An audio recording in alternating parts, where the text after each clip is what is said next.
Do you ever dream of being on the Italian countryside?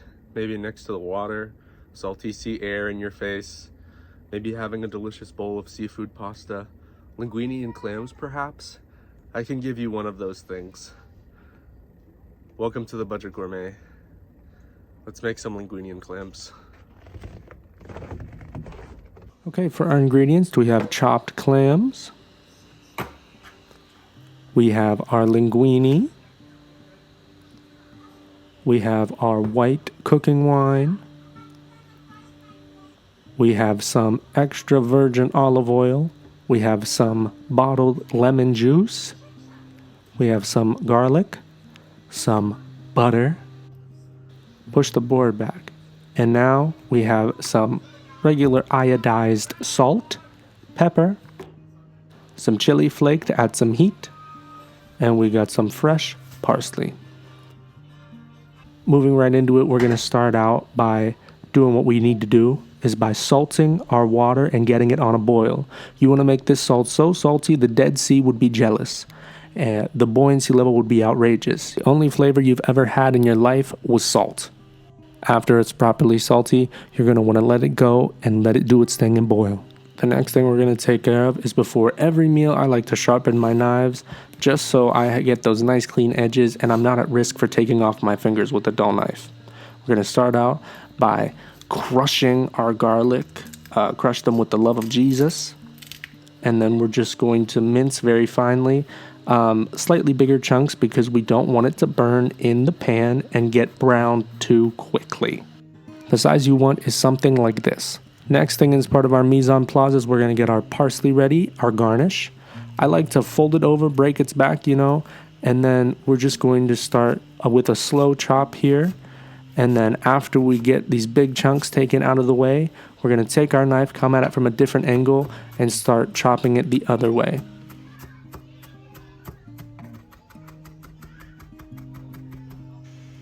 Next thing we're going to do is grab a bowl. And we're going to start preparing our clams. I like to use the juice, a little bit of the juice from one can, and then I like to drain the other one, and then put the clams in. I think that juice adds a little bit of a nice brine, a little bit more of that seawater taste that you're looking for. Since we're working with canned seafood and not fresh, we want every bit of seafood taste that we can possibly get. Now this is an interesting thing here. It tells you the instructions on the back on how to make pasta, right?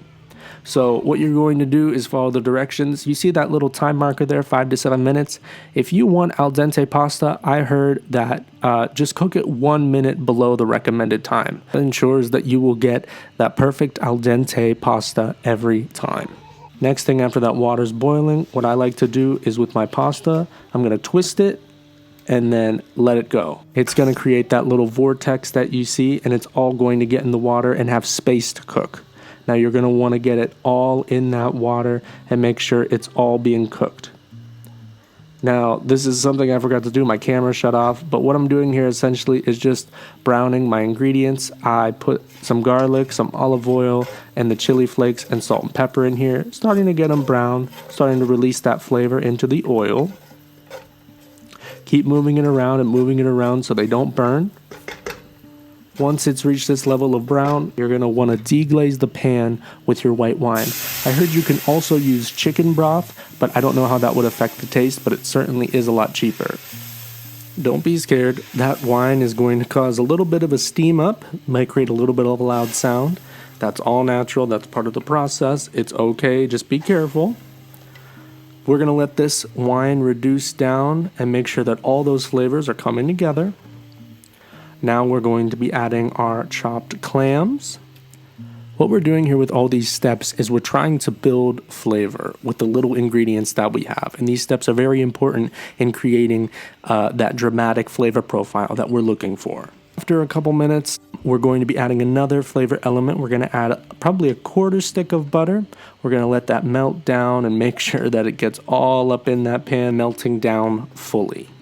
After the butter is melted, we're going to let that cook a little bit, and we're going to add our lemon juice to add that bit of acidity to cut that fat that we just added with the butter. I'm coming in with a spoon here, going to taste test it to see if I needed to add anything. I did.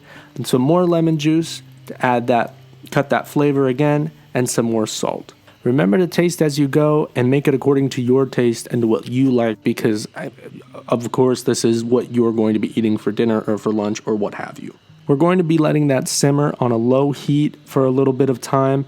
Now keep in mind we're doing this all while our pasta is still cooking on the other side. Once your pasta is done, I know a lot of people like to drain that pasta water.